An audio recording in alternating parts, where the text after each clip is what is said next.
Hello, student voting enthusiasts. My name's Emily. That's me, and I will be your host for this game of Votes and Ballots. On behalf of our democracy and voters everywhere, thanks for playing today and taking valuable steps toward empowering student voices. Votes and Ballots was created by Democracy Works, a nonpartisan, nonprofit organization dedicated to the idea that voting should fit the way we live. A special thanks goes to the Students Learn, Students Vote Coalition for their support, as well as the Center for Social Design at the Maryland Institute College of Art for lending their expertise. To learn more about Votes and Ballots or our flagship product, TurboVote, please contact our team. We'd love to hear from you. So, what is Votes and Ballots? Well, it is a game of team-wide strategy that takes the guesswork out of on-campus democratic engagement. Teams are tasked with creating a comprehensive action plan while keeping in mind their institution's historical voting rates, their resources, and the unique challenges faced by student voters. To those ends, Votes and Ballots has three main components: your action plan template, your tactic cards, and your strategy poster, plus some additional materials we'll dive into in just a couple minutes. First up, let's talk about the action plan template. This template is modeled after an action plan development guide called Strengthening American Democracy, which was created by a team of youth voting experts. If you're playing with others on your same campus, I'd recommend having a couple copies of the template at your table. If your team is made up of more than one campus, perhaps you're at a conference with other institutions, you can either complete your own templates for your own campuses or determine one campus you'd like to write a plan for today. It's up to you. Either way, I recommend designating one person on your team as the official writer who will fill out your master copy. Take 10 seconds to designate your team writer right now.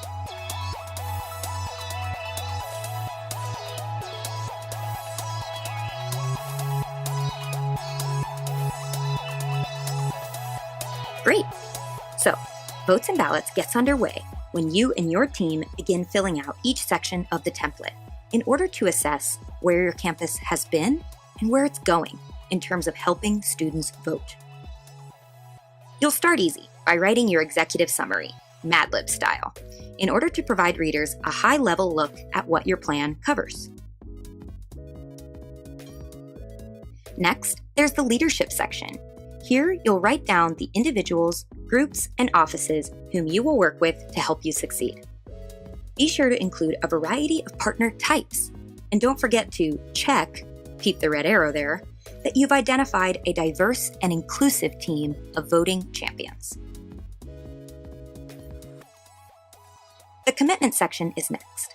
On this page, your team will outline ways in which a dedication to civic learning and democratic engagement is or is not a part of campus life already, through written statements or what you've experienced.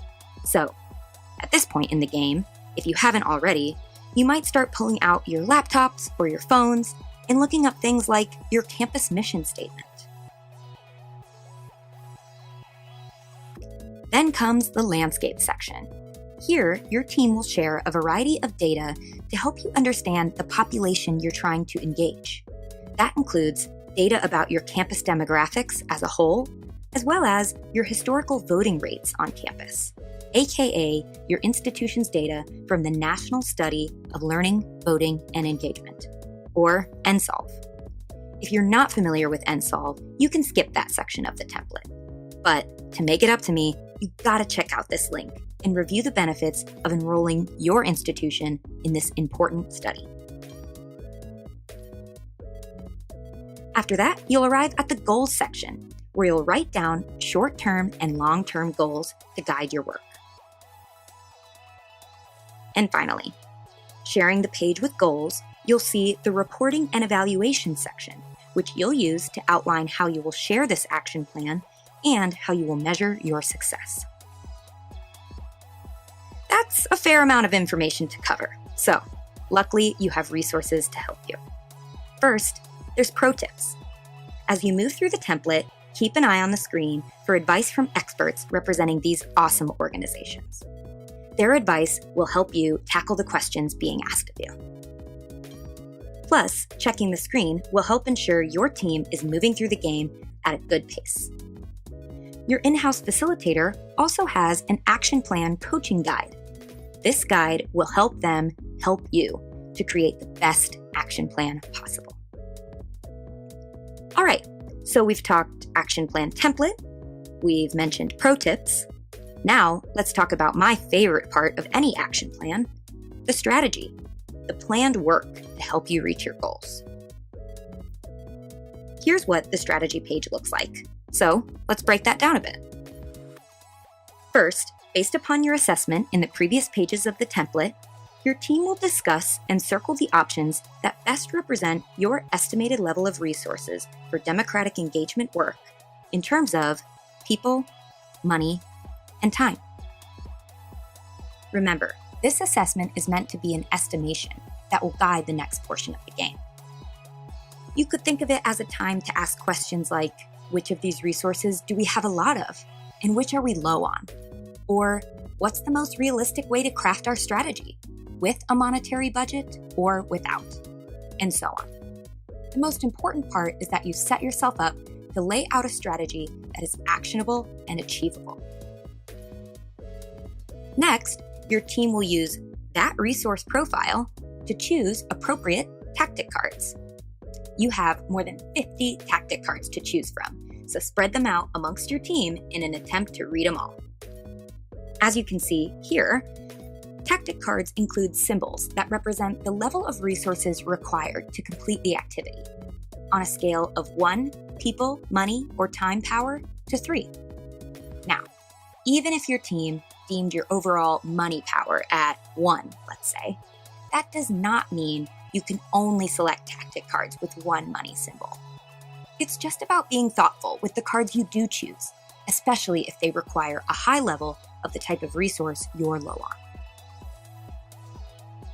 Tactic cards are also labeled by activity type, either voter registration, voter education, voter turnout, or institutionalized civic learning and democratic engagement. We've defined each of these terms within the relevant section of your template, and it's important to ensure your strategy includes a well-balanced mix of different activity types. You'll also find a few wild cards, and I highly encourage your team to write in tactic ideas of your own. Now, you might be wondering where all these tactic cards will go in order to come together and form your strategy. And that would be your aptly named strategy poster. Right now, your poster is in 4 pieces, so you will eventually tape it all together. Looking at the small letters in the corner of each page, the poster should be arranged so that A, B, C, and D are in the proper order. And voila! Your poster will look like so, and you will arrange your tactic cards in a way that takes into account, first, your team's eagerness to implement the activity, and second, the time period in which you want to complete the activity. While 4 cards on your poster would be pretty light, completely covering your poster may not make for an achievable strategy. So, be strategic. In the midst of strategizing, though, someone will stop by when you least expect it to deliver one of Votes and Ballots' signature game pieces, a zinger. When you receive your zinger, your team must set aside a few minutes to determine the best approach for overcoming a familiar challenge you might encounter when conducting this work on campus. Once your strategy poster is complete, take a few minutes to reflect upon what you've created, especially if you're preparing to present your action plan to a panel of judges or fellow campus stakeholders. Facilitators, feel free to lean on the rubric included with the Votes and Ballots materials for the purposes of grading action plans. Players, keep the following in mind as you reflect upon or prepare to present your stellar action plan. Does your plan include a well-rounded mix of activity types? Can you articulate how your plan is both actionable and reflective of your resources? Can you point to hard data and campus-specific information that guided your tactical decisions?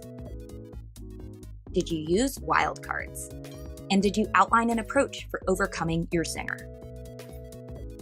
And finally, what's your wow factor? What's the most creative piece of your plan? All right, are you ready to play?